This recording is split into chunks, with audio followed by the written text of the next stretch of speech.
नमस्कार, मी मंदार फणसे. बेधडकमध्ये तुमचं स्वागत. बेधडकमध्ये आज आपण चर्चा करणार आहोत केंद्रातल्या मंत्रिमंडळ विस्तारानंतरच्या परिस्थितीच्या संदर्भात. अर्थात केंद्रातलं मंत्रिमंडळ विस्तार झालेला आहे. हा विस्तार करताना काही मंत्र्यांना डच्चू देण्यात आलेला आहे, तर काही मंत्र्यांना बढती सुद्धा देण्यात आलेली आहे. एवढंच नाही तर नव्या मंत्रिमंडळामध्ये एकूण जातीय समीकरण सांभाळून मंत्रिपद दिल्या गेल्याची चर्चा आहे, ते स्पष्ट दिसतंय. आणि या सगळ्या मागे कदाचित उत्तर प्रदेश मधल्या ज्या निवडणुका आहेत आगामी, त्या निवडणुकांचं सुद्धा कारण सांगितलं जात आहे. एकूण जातीय समीकरण नेमकी काय सांभाळली गेली आहेत यावरून आपण चर्चा करणार आहोत. जातीय समीकरण सांभाळून मंत्रिमंडळ विस्तार केलाय का, हा सगळ्यात महत्त्वाचा प्रश्न आपण त्या निमित्तानं विचारतोय. त्यानंतर धनगर आणि मराठा आरक्षणाचा मुद्दा संपवण्यासाठी त्यांच्या नेत्यांना भाजपनं हात दिलाय का, हा सुद्धा त्या निमित्तानं आपण प्रश्न विचारणार आहोत. आणि रामदास आठवलेंना मंत्रिपद देऊन भाजपनं सबका साथचं आश्वासन पाळलंय का, हे सुद्धा आपण तपासणार आहोत. सगळ्यांचं स्वागत. त्यानिमित्तानं आपल्यासोबत मान्यवर आहेत. भाई जगताप काँग्रेसचे आमदार प्रवक्ते आपल्यासोबत आहेत. प्रकाश शेंडगे महाराष्ट्र प्रदेश उपाध्यक्ष राष्ट्रवादी काँग्रेसचे आपल्यासोबत आहेत.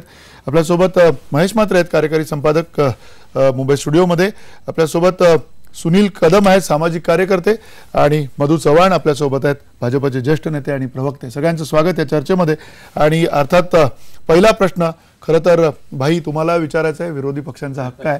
आणि ज्या पद्धतीनं हा मंत्रिमंडळ विस्तार झालेला आहे, ज्याच्यामध्ये एकूण वेगवेगळ्या घटकांना, समाजातल्या घटकांना जे स्थान देण्यात आलेलं आहे, जातीय समीकरणं या निमित्तानं पाळली गेलेत असं म्हणायचं की दुसरीकडे जातीय वेगवेगळ्या जातीच्या प्रतिनिधींना तिथे प्रतिनिधित्व देण्यात आलेलं आहे त्या जातींना, असं आपण म्हणायचं? कसं बघताय तुम्ही या सगळ्याकडे? असं आहे की मंदार, सगळ्यात प्रथम महाराष्ट्रातल्या 2 मंत्र्यांना त्यांनी मंत्रिपदाची शपथ घेतली, रामदास आठवले आणि भामरे यांचं मी मनापासून या ठिकाणी त्यांना शुभेच्छा देतो त्यांच्या उर्वरित याच्यासाठी, कालावधीसाठी. आणि देशाच्या मंत्रिमंडळात ज्यांना या ठिकाणी संधी मिळेल त्या सगळ्यांचं मी मनापासून या ठिकाणी अभिनंदन करतो. आणि करत असताना नरेंद्र मोदी हे अतिशय चाणाक्ष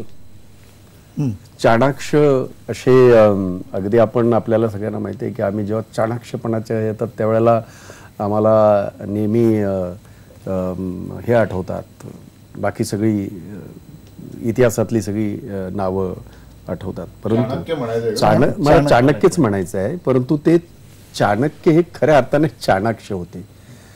मोदी अतिशय धूर्त आहेत. धूर्त आणि चाणाक्ष याच्यामध्ये फरक आहे असा माझा स्वतःचा समज आणि अभ्यास सुद्धा आहे.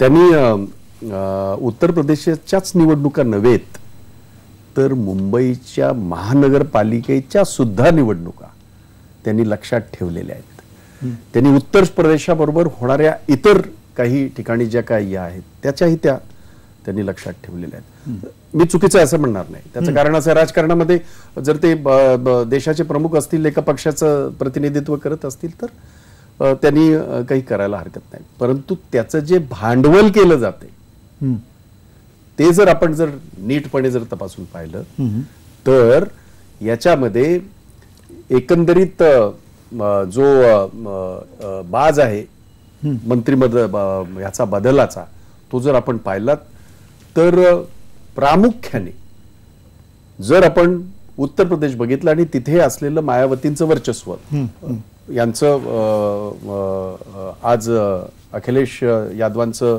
सरकार आहे तिथे, मुलायमांचं सरकार आहे तिथे. परंतु त्यांना हे माहिती आहे की कदाचित सपा समाजवादीचा एवढा मोठा हे राहणार नाही या निवडणुकीमध्ये, मायावतींचा राहील. आणि म्हणून त्यांनी अनेक गोष्टी चाणाक्षपणे केलेल्या आहेत. एक, त्याबरोबर जर आपण कोल्हापूरच्या गादीचे युवराज जर आपण पाहिलं, संभाजीराजे यांना जे नॉमिनेशन झालं, राष्ट्रपतींचं नॉमिनेशन झालं, ते लक्षात ठेवून झालं. त्यांना घेऊन अर्थात ते तिथे फिरलेले पण आहेत. कारण राजर्षी शाहूंचा असलेलं योगदान ह्या सगळ्या चळवळीमधलं, बहुजनांच्या चळवळीमधलं आणि सगळ्या सत्यशोधक चळवळीतलं त्यांचं जे योगदान आहे, आणि हा जो लढा सगळा दलित, पददलित आणि हा सगळा इतिहास आपल्या समोर आहे, त्याचा कसा मॅक्झिमम फायदा उचलता येईल या दृष्टीने त्याने त्याही नियुक्त्या अगदी म्हणून चाणाक्षपणे म्हणालो, परंतु धूर्तपणा याच्यामध्ये आहे की याच्यामध्ये या समाजाला थोडंसं हे करून त्याचं थोडंफार त्यांना हे अशा पद्धतीने त्यांच्या पुढ्यात देऊन असा त्यांचा होरा आहे किंवा असू शकतो. मुंबईमध्ये रामदास आठवले आता ते महायुतीचे म्हणून त्यांना घेतलं की आरपीआयचं घेतलं हे मला माहित नाही, परंतु मुंबईमध्ये आरपीआयला थोडंसं खुश करा, महायुतीचं तर आता उद्धव ठाकरे 24 तासांनी नरमलेत, परंतु काल परवापर्यंत काय म्हणत होते तुम्ही सगळ्यांनी दाखवले. आणि म्हणून की याच्यामध्ये उत्तर प्रदेशाच्या निवडणुका ह्या प्रामुख्याने डोळ्यासमोर ठेवून आणि महाराष्ट्रातल्या सुद्धा इलेक्शन प्रामुख्याने डोळ्यासमोर ठेवून दिल्लीतलं तुम्ही MJ अकबरांचं जे आहे त्याच्या बाबतीमध्ये सुद्धा मी नक्कीच आपल्याला सांगू इच्छेन भविष्य याच्यामध्ये ह्याच कार्यक्रमामध्ये पुढं. आणि म्हणून की इथे मंत्रिमंडळ विस्तार हा आपण गेली वर्षभर ऐकत होतो. म्हणजे जेव्हा जेव्हा नरेंद्र मोदी परदेश दौऱ्यावर गेले की दौऱ्यावरून आल्यावर मंत्रिमंडळ विस्तार होईल असं आपण सगळं सांगत होतो, परंतु त्यांनी ही वेळ कदाचित त्यांनी अगोदरच निश्चित केलेली होती. आता आपण जुलैच्या याच्यामध्ये आहोत, येणाऱ्या 5-6 महिन्यामध्ये सगळ्या घडामोडी ज्या महत्वाच्या होणार आहेत आणि उत्तर प्रदेशासारखं राज्य ज्याच्यावर सगळ्यांचं लक्ष आहे नक्की, आणि त्यामुळे त्यांनी हा विस्तार वेळ साधले तुमचं असं म्हणणं की त्यांनी वेळ साधून त्यांनी धूर्तपणा दाखवलेला आहे. हा नक्की. प्रकाश शेंडगे, या सगळ्या प्रकरणामध्ये तुम्हाला असं वाटतंय का की कुठेतरी जसं सुखात्म्यांना महात्म्यांना प्रतिनिधित्व देण्यात आलेलं आहे, आता संभाजीराजेंना प्रतिनिधित्व देण्यात आलेलं आहे, ही जी धनगर आणि मराठा आरक्षणाच्या ज्या सगळ्या महत्वाच्या ज्या या एक प्रकारच्या आरक्षणाच्या मागण्या होत्या, त्या मागण्यांकडे लक्ष ठेवून त्या मागण्या परत पुन्हा कुठेतरी ऐरणीवरती येऊ नयेत अशा पद्धतीनं हे सगळं केलं गेलं असं तुम्हाला वाटतं? माझ्या मते ही जी पॉलिसी जी आहे की सोशल इंजिनिअरिंग करायचं, निवडणुकीच्या तोंडावर करायचं, ज्या ज्या समाजात ज्या ज्या मागण्या आहेत त्या पेंडिंग ठेवायच्या आणि त्यांच्या समाजातले जे काही नेते मंडळी असतील त्यांच्यापुढं असे काही खासदारकीचा तुकडा टाकायचा, मंत्रिपदाचा तुकडा टाकायचा आणि ह्या ज्या समाजाच्या मूळ मागण्या आहेत त्यांना बगल द्यायची आणि वेळ काढूपणा करायचा. हा याचा कुठेतरी वास मला ह्या सगळ्या बाबीमध्ये दिसून येतोय. उदाहरणार्थ आता महात्मेंना राज्यसभेवर घेतलं, संभाजीराजेंना त्यांनी राज्यसभेवर घेतलेला आहे, आता मंत्रिमंडळ विस्तारामध्ये जानकरांचा समावेश निश्चित झालेला आहे, तिकडे मराठा समाज डॉक्टर भामरे यांना आता मंत्रिपद दिलेलं आहे. तर अशा प्रकारे ह्या वेगवेगळ्या समाजाचे हे जे घटक जे आहेत ह्या घटकांच्या नेत्यांना अशा प्रकारचे आमिष दाखवायची, त्यांना हे करायचं आणि मंत्रिपद द्यायची किंवा खासदारकी आमदारकी द्यायची आणि मूळ प्रश्नाला बगल देण्याचा प्रयत्न करायचा. हा नक्कीच प्रयत्न या गोष्टीतून भाजपने साधलेला आहे असं माझं स्पष्ट आहे. नक्की. मधुचव्हाण येतो, अजून आपले दोन मतं थोडी घेतो, त्यानंतर चर्चा आपण खोली करूया. पण त्या तत्पूर्वी पुन्हा सुनील कदम, एकीकडे हे सगळे म्हणतात की कुठेतरी वेळ साधले, कदाचित यामध्ये सोशल इंजिनिअरिंगचा सुद्धा प्रयत्न भाजपनं केलेला आहे, पण या सगळ्याकडे आपण बघायचं कसं? कारण हे सगळं बघत असताना कुठेतरी सर्वसमावेशकता आहे किंवा नाही, की केवळ राजकीय समयसूचकता आहे की सर्वसमावेशकता आहे, नेमकं आपण कसं बघताय?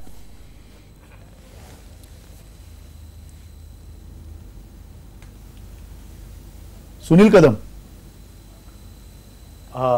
सर्वप्रथम ॲट द आउटसेट मला माननीय रामदास आठवले साहेब यांचं अभिनंदन करायचं आहे. एक कार्यकर्ता 77-78च्या दरम्यान ज्या वेळेला पॅन्थर चळवळ होती त्या चळवळीमधनं एक मोठा वर्ग असा स्वतःचं आयुष्य झोकून देऊन चळवळीत आला होता. त्या समूहाचं, त्या पॅन्थरचं प्रतिनिधित्व रामदास आठवले करतात. तर ही डिझर्व्स इट. त्यांना खरं म्हणजे काँग्रेस किंवा राष्ट्रवादी यांनीच खरं तर अगोदर मंत्रिपद द्यायला हवं होतं, त्यांनी दिलं नाही. दिलं होतं म्हणतात भाई म्हणतात की दिलं होतं, ते मंत्रिपद दिलं. असं म्हणतात भाई. असं काय करताय? मुख्यमंत्री असताना मंत्रिपद मी खासदार काँग्रेस सेंट्रल म्हणताय, राज्यातलं नाही सेंट्रल दिल्लीमध्ये पाठवलं. केंद्रातलं अपेक्षित आहे भाई, केंद्रातलं सांगतोय मी, केंद्रातलं राज्यातलं नाही. बरोबर. केंद्रामध्ये ते 17 वर्ष खासदार होते तेव्हाच सांगतोय मी, त्याच्या आधीच नाही. प्लीज बोलू द्या. हा बोला पुढं मला आणि त्यापुढे आता जाऊन आजचा जो विषय आहे, डॉक्टर भामरेंचं पण मी अभिनंदन करतो. हा जो विषय आहे या विषयावर वास्तविक व्हॉट्स रॉंग इन इट. काँग्रेसने हे केलं, राष्ट्रवादीने हे केलं, इतर पक्षही हे करतात, परंतु मला इथं आक्षेप फक्त हाच आहे, ज्या वेळेला काँग्रेस हे करत होतं त्यावेळेला भाजप याला वोट बँक म्हणत होते आणि या वोट बँकचं राजकारण म्हणून काँग्रेसला त्यांनी किंवा त्यांची अवहेलना केली किंवा त्यांच्या विरुद्ध प्रचार केला. वास्तविक पाहता रिप्रेझेंटेशन, भारतातली जात हा घटक अतिशय महत्वाचा आहे. हे वास्तव आहे, हे वास्तव तुम्हाला नाकारता येणार नाही. आणि no majority has no right to rule the minority या नियमाला धरून प्रत्येक जाती असेल, धार्मिक असेल, जी कुठला वर्ग असेल, जो समूह असेल, 6,500 जाती आहेत इथं, प्रत्येक जातीला कधी ना कधी कुठं ना कुठं हे रिप्रेझेंटेशन मिळालं पाहिजे. आणि म्हणून याला अशा प्रकारे वोट बँक वगैरे संबोधणं जे आधी भाजप करत होते पण आता तोच मार्ग त्यांनी अवलंबलाय, याला संबोधणं हे खरं म्हणजे चूक आहे. आणि म्हणून मला असं वाटतं की जर जातीय राजकारण असेल, ते सोशल इंजिनिअरिंग असेल ते, तर तरी सुद्धा ते खरं म्हणजे हे वास्तव स्वीकारून केलेलं एक पाऊल उचललेलं आहे त्यांनी. म्हणजे that is a fact that India faces today असं म्हणायला हरकत नाही. नक्की दुसरी गोष्ट त्या एक मिनिट सुनील कदम, महेश, या सगळ्यावरची पहिली प्रतिक्रिया काय? कारण सातत्यानं एकीकडे वोट बँक म्हटलं जाते, एकीकडे त्याच्यामध्ये बघताना सोशल इंजिनिअरिंग हा पण शब्द वापरला जातोय. नेमकी काय इथे परिस्थिती दिसते? नाही, आपण भारत स्वतंत्र झाला त्याच्या आधीपासून सातत्याने जातीयंताची लढाई सगळ्यांनी लढावी या विषयावर त्या काळातल्या सगळ्या महत्त्वाच्या नेत्यांचं एकमत झालेलं होतं. कम्युनिस्ट पक्ष असेल, तत्कालीन सोशलिस्ट विचारधारा मांडणारे लोक असतील किंवा काँग्रेस प्रणित वेगवेगळ्या संघटनांमध्ये काम करणारे नेते असतील, या सगळ्यांनी सातत्याने जातीयंताचा विषय लावून धरलेला होता. त्याची चर्चा होती, त्याचे प्रयोग होते, एकत्र जेवण्यापासून तर एकत्र समूहामध्ये काम करण्यापर्यंत सगळे प्रयोग झालेले होते. परंतु विशेष 1969 साली जेव्हा मोठ्या प्रमाणात प्रादेशिक पक्ष उदयाला आले तेव्हा आणि त्यानंतरच्या ह्याच्यात 1971 मध्ये इंदिरा गांधींच्या लक्षात आलं की त्यांच्या विरोधातली सगळ्या पक्षांची चढाई खूप मोठी आहे, आक्रमक आहे. इंदिरा हटावचे नारे सगळीकडे चाललेले होते. तेव्हा पहिल्यांदा गरिबी हटावचा नारा आला आणि त्याच्या जोडीला ब्राह्मणांबरोबर दलित, मुसलमान आणि अल्पसंख्याक इतर जे समूह आहेत या सगळा हा वर्ग एकत्र करून इंदिरा गांधींनी एक मोठ बांधण्याचा प्रयत्न केला आणि पूर्ण देशभरामध्ये जातीय समीकरणांच्या आधारावर निवडणुका जिंकता येतात हे लोकांना दाखवून दिलं. तेव्हापासून आतापर्यंत आपल्याकडे झालेल्या प्रत्येक निवडणुकीमध्ये हे चित्रण आपल्याला पाहायला मिळतं. आता आमदार भाई जगताप यांनी सांगितलं की हे भाजपने जे केलंय ते वेगळ्या पद्धतीने त्यांनी जनतेची प्रतारणा करण्याचा प्रयत्न किंवा त्यांनी ते चाणाक्षपणे धूर्तपणे केलेला आहे. परंतु हाच धूर्तपणा या आधी सत्तेत असलेल्या काँग्रेसने वारंवार दाखवलेला आहे. अल्पसंख्याकांची वोट बँक असेल, दलितांची वोट बँक असेल, एक माणसाला रिप्रेझेंटेशन द्यायचं आणि त्याच्या बळावर तो संपूर्ण समाज आपल्याकडे आकर्षित करायचा, केंद्रित करायचा. हे जे राजकारण आहे या राजकारणामध्ये लोकांचे प्रश्न, विकास या गोष्टी सातत्याने मागे राहिलेले दिसतात. भाजपने कधीच म्हणजे त्यांचा आव नेहमी होता की आम्ही we are party with difference, परंतु याच भाजपने महाराष्ट्रात पाय रुजवण्यासाठी माधवम फॉर्म्युला वापरला. माळी, धनगर, वंजारी आणि मराठा या सगळ्यांना एकत्र घेऊन संघप्रणित जी त्यांची पूर्ण बैठक होती त्या बैठकीला बहुजनांचा चेहरा देऊन भाजपने महाराष्ट्रात पाय रोवले. त्यासाठी शिवसेनेचा पुरेपूर वापर केला आणि अजूनही आम्ही आमचं ते मूळ धोरण सोडायला तयार नाहीत हे भाजपने या मंत्रिमंडळ रचनेमधून दाखवून दिलेलं आहे. 2 खासदारांच्या ज्या राज्यसभेवर नियुक्त्या केल्या त्यावरून दाखवून दिलेलं आहे. त्यामुळे यात काय वेगळं आश्चर्य वाटण्याचं कारण नाही. जातींना महत्व देणं, जातींच्या आधारावर राजकारण करणं ही भारतीय राजकारणातली अपरिहार्यता बनलेली म्हणतात. मधु चव्हाण पहिल्यांदा मधु चव्हाणांना खरं तर बोलायचं आहे आणि अर्थात मधु चव्हाण धूर्तपणा की चाणक्षपणा की चाणक्यपणा आणि याहीपेक्षा महत्वाचं म्हणजे सर्वसमावेशकता, सबका साथ ही एक प्रकारची समयसूचकता आहे येणाऱ्या निवडणुकांच्या दृष्टिकोनातून. मला असं वाटतं की या ठिकाणी जशी दृष्टी असेल तशी सृष्टी दिसते माणसाला. खरं म्हणजे माझे मित्र त्या ठिकाणी भाई आणि प्रकाश हे दोघे जण खरं सम्यक बोलले, त्याबद्दल त्यांचं मी अभिनंदन करतो. या ठिकाणी एक गोष्ट लक्षात ठेवली, कदम यांनी कदमच मला असं वाटतं की त्यांनी अतिशय योग्य विश्लेषण केलेलं आहे. मुळामध्ये मात्र आपल्या एका शब्दाला माझा पूर्णतः मनापासून आणि दृढपणे आक्षेप आहे की आम्ही त्या ठिकाणी धूर्तपणा केला किंवा संघाला जे जातीचं राजकारण होतं. मुळामध्ये भारतीय जनता पक्षावर त्या ठिकाणी हा शेटजी भटजींचा पक्ष आहे, हा शहरी पक्ष आहे असा सुरुवातीपासून आरोप होता. या देशामध्ये राजकारण करताना आपण दुर्दैवाने स्वतःच्या स्वार्थासाठी, व्यक्तिगत असेल किंवा पक्षीय स्वार्थ असेल, काय पेरलंय त्याची फळं आज आपण सगळ्यांना भोगतात.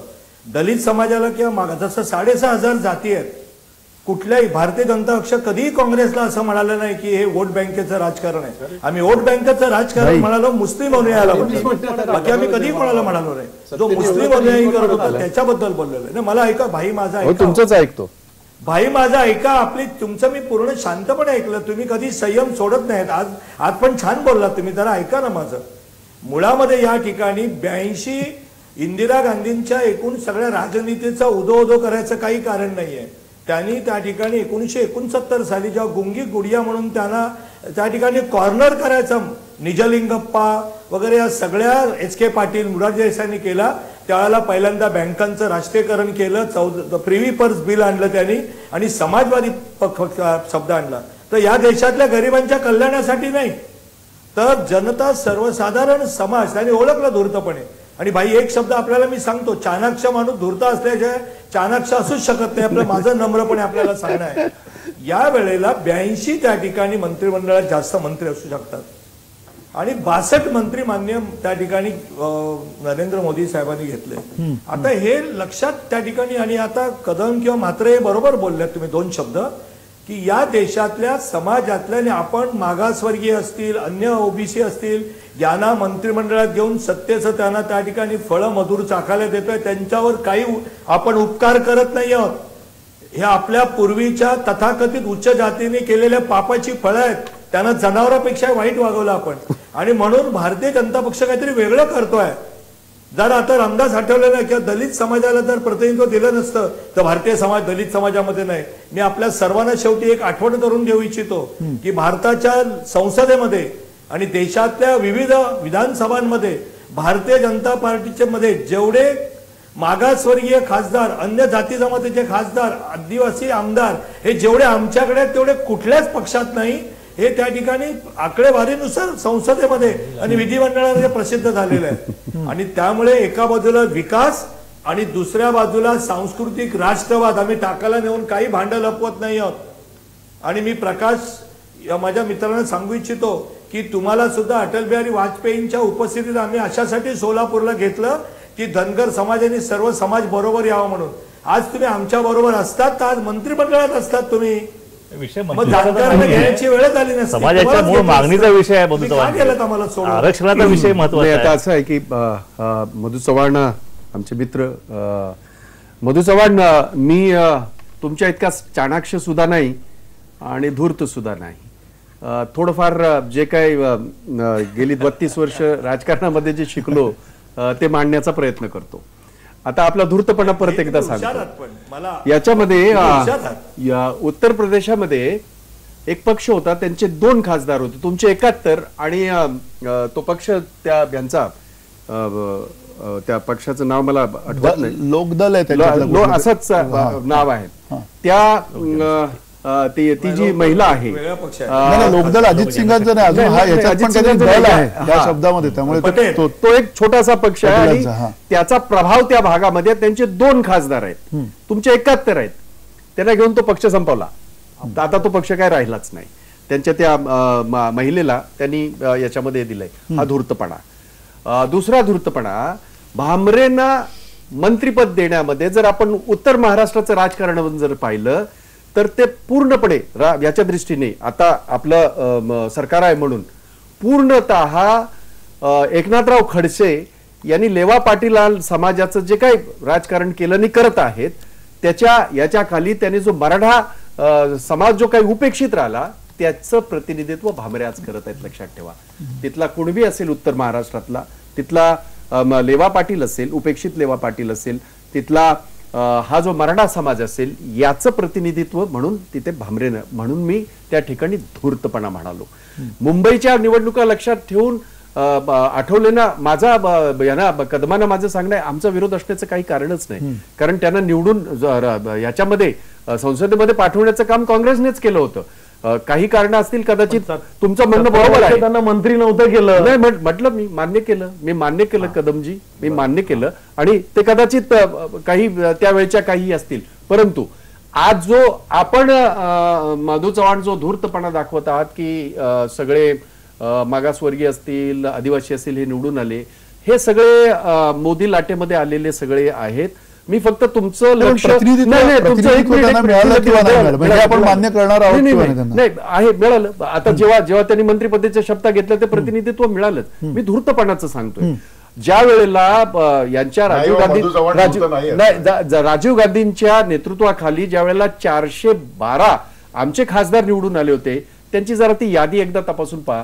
या सगळ्या समाजाचं प्रतिनिधित्व आपण सांगताय त्याच्याही पुढे 2 पावलं जाऊन होतच आहेच. आणि म्हणून ही कुठल्याही आपल्या भाजप असेल, काँग्रेस असेल, ह्या सगळ्या नॅशनल पार्टीज आहेत आणि त्यांना सगळ्यांना घेऊन जायला पाहिजे.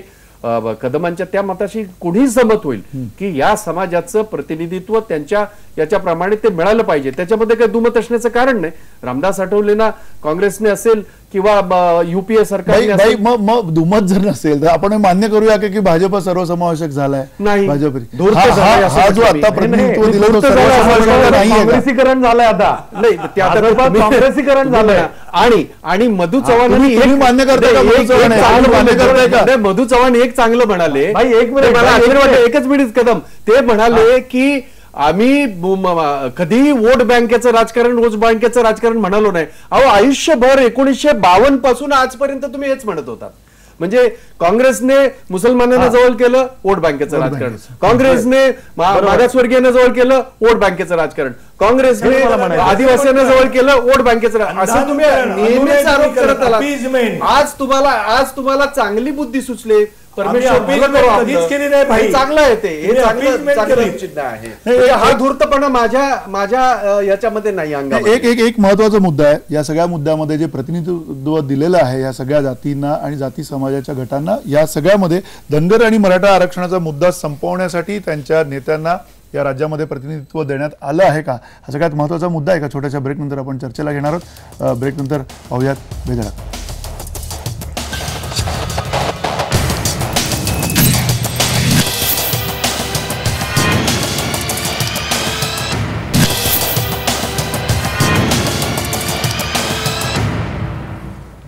पुन्हा एकदा स्वागत. बेधडकमध्ये आपण चर्चा करतोय केंद्रीय मंत्रिमंडळाचा जो विस्तार झालाय, विस्ताराबरोबर काहींना बढती मिळाली आणि काहींना डच्चू मिळालेला आहे. अर्थात या सगळ्या पार्श्वभूमीवरती आता जे काही बदल समोर आलेले आहेत त्यातला सगळ्यात मोठा बदल जो आहे तो स्मृती इराणी ज्या मनुष्यबळ खात्याच्या मंत्री होत्या, त्यांचं मंत्रीपद मनुष्यबळाचं काढून घेऊन आता त्यांचं वस्त्रोद्योग मंत्री म्हणून त्याच्यावरती त्यांची वर्णी लावण्यात आलेली आहे. स्मृती इराणींना आता वस्त्रोद्योग मंत्रालय देण्यात आलेलं आहे.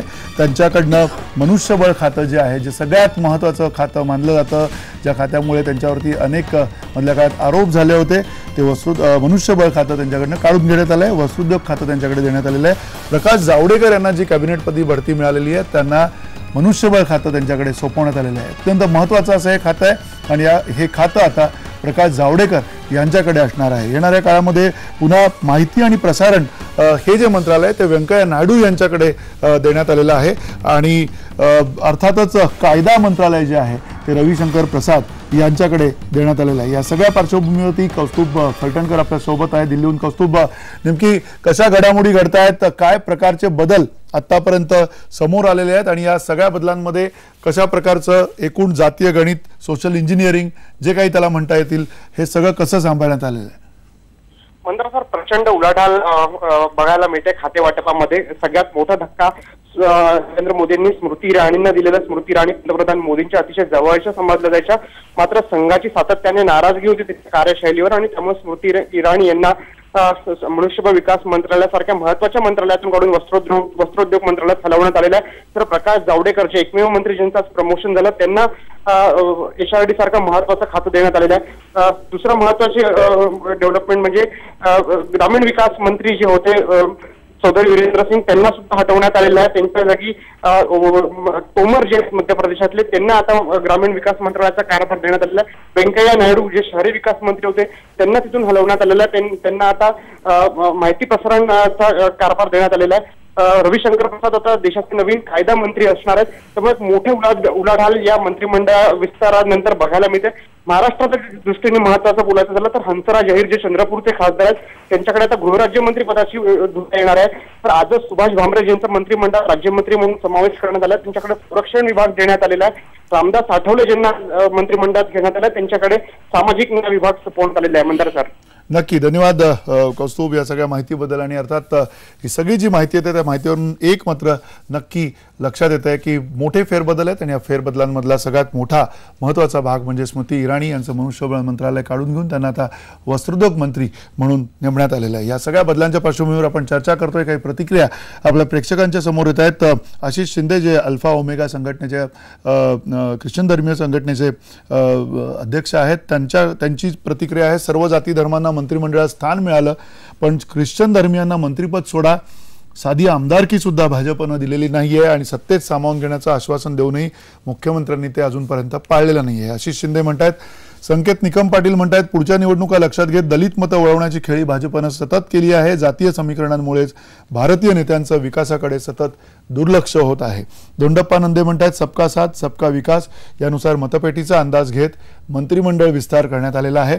बाळासाहेब पाटील म्हणतात भाजप सरकारचं प्रत्येक पाऊल निवडणुकीसाठी असतं लोकांसाठी फक्त घोषणा असतात.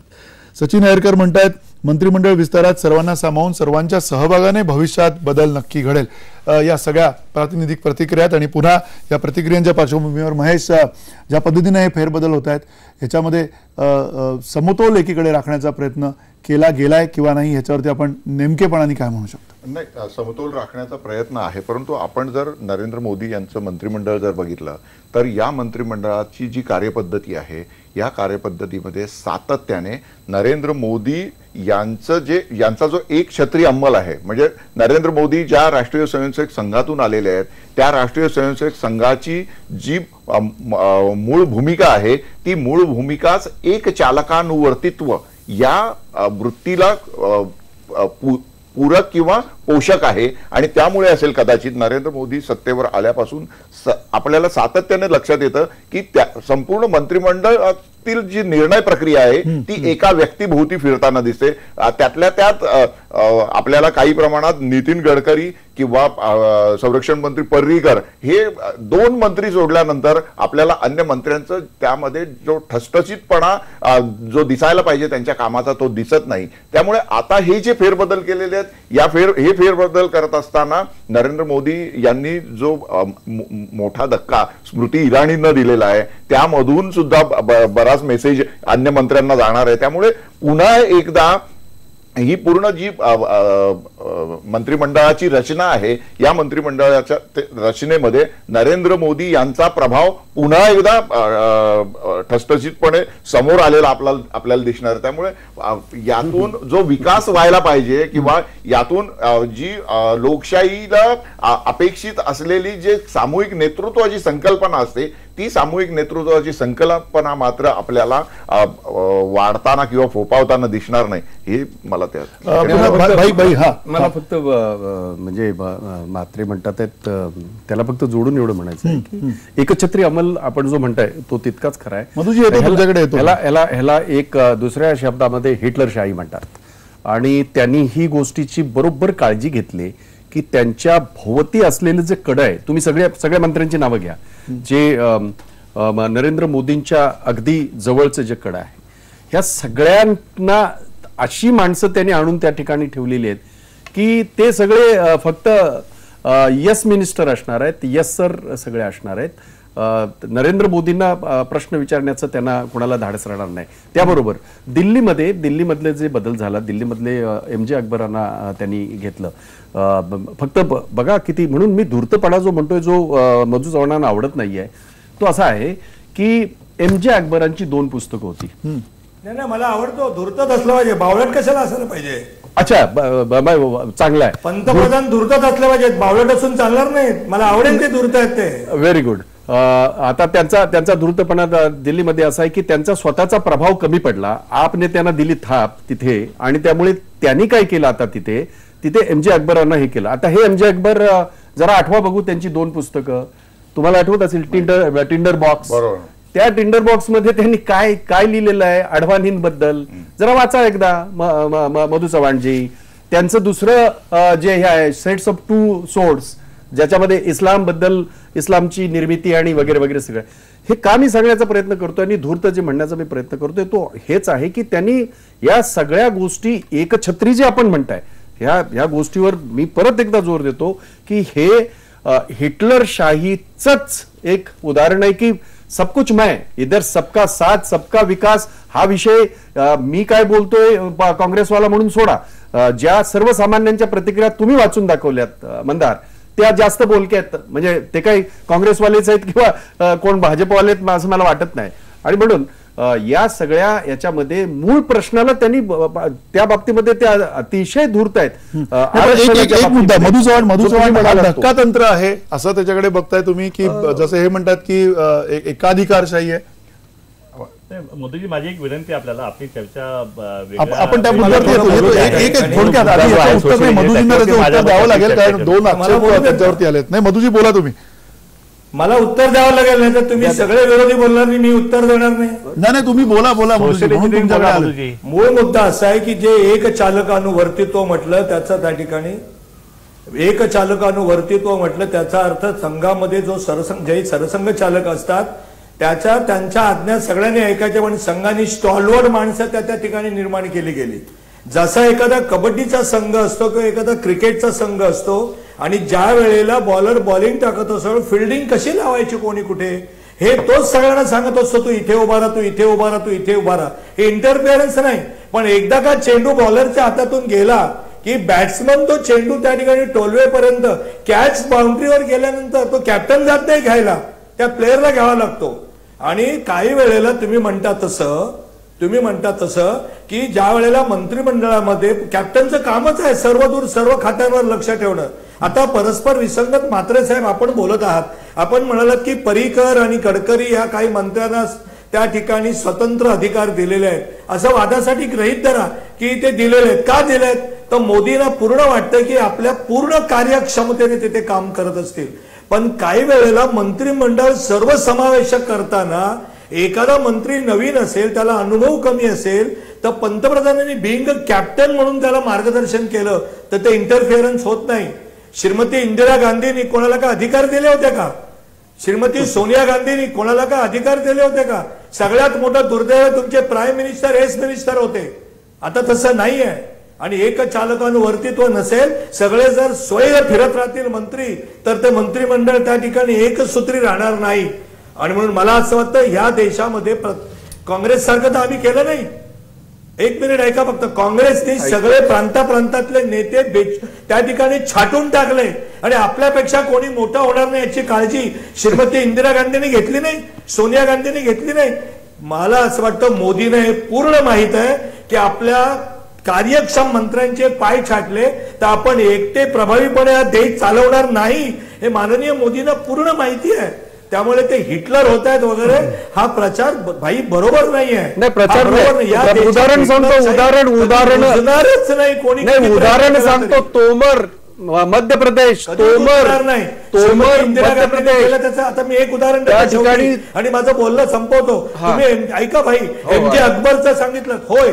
आणीबाणीमध्ये श्रीमती इंदिरा गांधींना विरोध करण्यासाठी आम्ही कम्युनिस्ट टोकाचे बरोबर घेतले. जॉर्ज फर्नांडिस, मधुलिमी या आमच्या विरोधी होते, पण आम्ही त्यांच्या बरोबर गेलो. आमचा पक्ष आम्ही विलीन केला जनता पार्टीमध्ये. कालानुरूप काही बदल करावे लागतात, काही त्या ठिकाणी माणसांना जवळ करावं लागतं, लक्षात ठेवा. देश जर पुढे न्यायचा असेल तर पूर्वग्रह दूषित राहून चालत नाही. नाही माझं म्हणणंच नाही ते. मी असं म्हणालच नाही. मी फक्त एवढंच म्हणालो की जर तुम्ही त्यांच्या प्रत्येक ह्याचा जर अभ्यास केला, तोमर मध्य प्रदेशामधून आलेले, शिवराज सिंग चौहान, आता त्यांचं काय ठीक आहे, आपण थोडं चर्चेच्या पलीकडे जातोय. प्रकाश शेंडगे या सगळ्याच्या पार्श्वभूमीवरती, या सगळ्या आता जे मंत्रिमंडळाचे बदल आहेत किंवा काय, याच्यावरनं जो येणाऱ्या काळातला आरक्षणाचा कदाचित एक मोठा चळवळीचा भाग असू शकतो किंवा आरक्षणाची मोठी मागणी असू शकते, त्या मागणीला कुठेतरी तुम्हाला असं वाटतं का की या सगळ्यामुळे कुठेतरी एक अडथळा निर्माण होईल किंवा ती मागणी जी आहे ती हळूहळू मागे पडेल असं तुम्हाला वाटतं? मंदारजी, सर्वप्रथम आता जे खाते वाटप जे जाहीर झालं, महाराष्ट्राच्या वाट्याला चांगली खाते आलीत. मी सर्वप्रथम त्यांचा राज्यमंत्री असतील किंवा आमचे प्रकाश जावडेकरजी, त्यांनाही खातं चांगलं मिळालेलं आहे. आठवलेनं सुद्धा त्यांना साजेसं म्हणजे सामाजिक न्याय खात्याचं त्यांना मंत्रिपद मिळालेलं आहे आणि त्या सगळ्यांना मी शुभेच्छा देतो. आणि त्यांच्याकडून या महाराष्ट्राच्या जे काही आरक्षणाचे प्रश्न जे आहेत ह्या सगळ्या मंत्र्यांना असतील किंवा जे नेते मंडळी असतील ज्यांना खासदार काय मिळालेले आहे, ज्यांना आमदार काय मिळालेले आहेत, ह्यांनी मूळ प्रश्नाला जे आहे मूळ प्रश्नाला बगल देण्याचा हा प्रयत्न जरी असला तर माझी विनंती राहिली ह्या सगळ्यांना की हा मूळ आरक्षणाचा प्रश्न जो आहे, आता उदाहरण धनगर आरक्षणाचा प्रश्न जर बघितला तर पहिल्या कॅबिनेटमध्ये आरक्षण देतो अशा प्रकारचं एक आश्वासन देऊन या महाराष्ट्रामध्ये हे भाजप सरकार सत्तेवर आलं.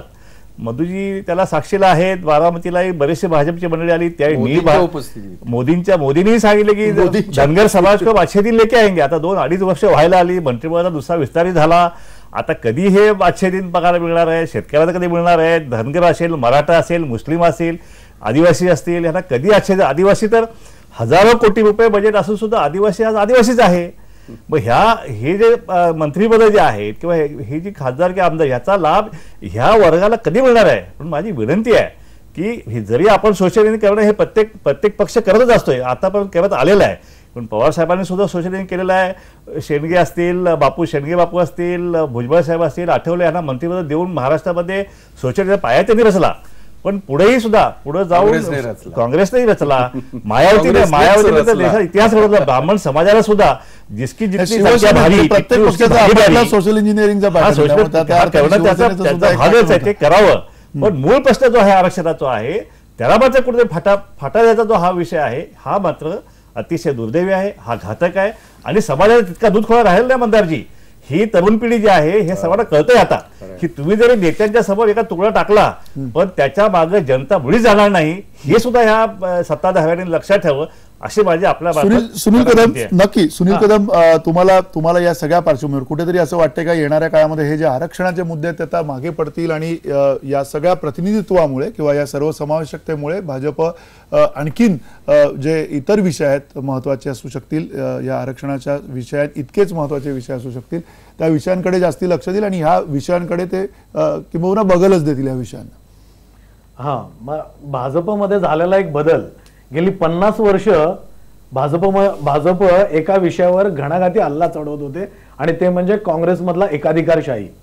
या एकाधिकारशाही म्हणजे इंदिरा गांधींनंतर आणि त्याही आधीपासून एकाधिकारशाही नसावी आणि याच्याबद्दल लोकांचे इमोशन्स, भावना भडकवल्या होत्या भाजपने आणि तीच एकाधिकारशाही भाजप अगदी रुबाबामध्ये ऍक्सेप्ट करताय, नाही त्याचं समर्थन करताय. हा झालेला जो भाजपमधला जो बदल आहे, भाजपचं होणारं काँग्रेसीकरण.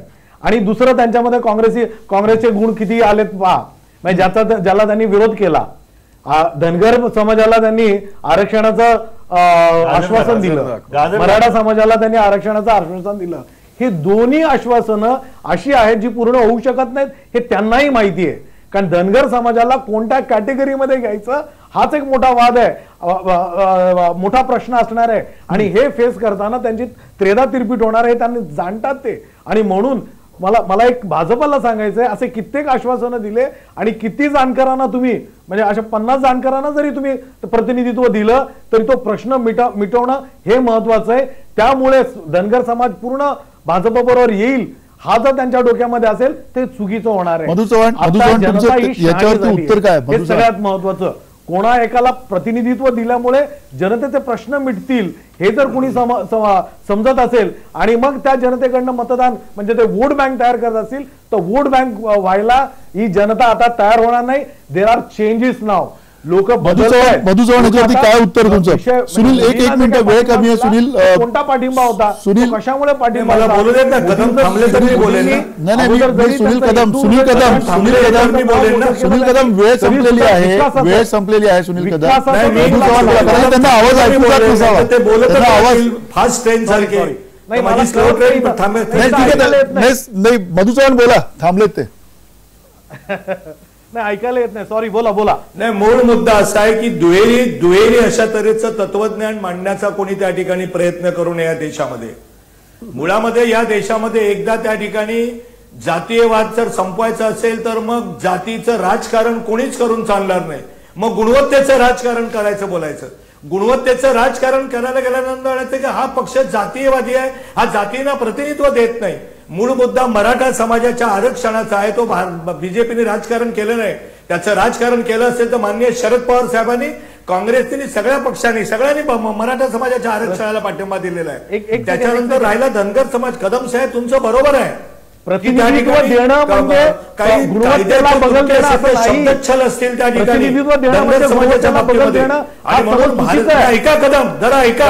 चव्हाण साहेब, नुसतं तत्वज्ञान, कोरडं तत्वज्ञान सांगून राज्य चालत नाही हो, समाज चालत नाही. तत्वज्ञान म्हणजे सांगून गुणवत्तेला बदल देणं 2 मिनिटं असं ऐका, नाही. 2 मिनिटं ऐका 2 मिनिटं. या देशामध्ये सर्व समाजातल्या लोकांना प्रतिनिधित्व द्यावं लागेल आणि ते देत असताना त्याच्यात काही अडचणी येतील सुद्धा. 6,500 जाती आहेत त्या देशामध्ये. एक मिनिट सुनील कदम जरा ऐकूया, कारण त्याला गोंधळ होतोय, तुम्हाला आवाज उशिरा पोहोचतोय. करायचं झालं. मला ऐकायला येत नाही नीट. मधुजी धनगर आरक्षण बोला आपण. 6,500 जाती आहेत त्या देशात. एकच मिनिट मंदारजी, 1 मिनिट फक्त. 6,500 जाती आहेत देशामध्ये. प्रत्येक जातीतला आमदार करायला गेला तर देशातल्या पार्लमेंट किंवा देशातल्या विधानसभा पुरतील का? नाही, नक्की नाही. पण मधु चव्हाण जे प्रश्न आहे, जास्त समावेशकता ठेवून सर्व जाती धर्माचा आर्थिक विकास कसा होईल हे भारतीय जनता पक्ष बघतोय आणि तेच करणार आहे. त्याला तुम्ही, तुमची दृष्टी असेल तुमची, तसं तुम्ही सृष्टीकडे बघा. आम्हाला त्याचं काही चिंता नाही. आम्ही या देशाला पुढे घेऊन जाण्याचं स्वप्न उराशी बाळगून आम्ही प्रामाणिकपणे काम करतोय. That's all. ठीक आहे, दॅट्स ऑल तुम्ही म्हणताय. पण त्याबरोबर पुन्हा महेश, करत असताना तुम्ही घणाघाती हल्ला केला. एक मिनिट सुनील कदम वेळ संपलेली आहे. आता तत्पूर्वी महेश या सगळ्या पार्श्वभूमीवरती कुठेतरी जातीच्या संदर्भातलं जे राजकारण होत आहे ते काही थांबताना दिसत नाहीये. मधु चव्हाण यांनी सांगितलेली जी फोड आहे ती अत्यंत महत्वाची आहे की जर का जातीच्या अधिकारावरती आणि गुणवत्तेच्या अधिकारावरती जायचं ठरवलं कोणी तर कोणालाही हे आजच्या परिस्थितीमध्ये शक्य नाही.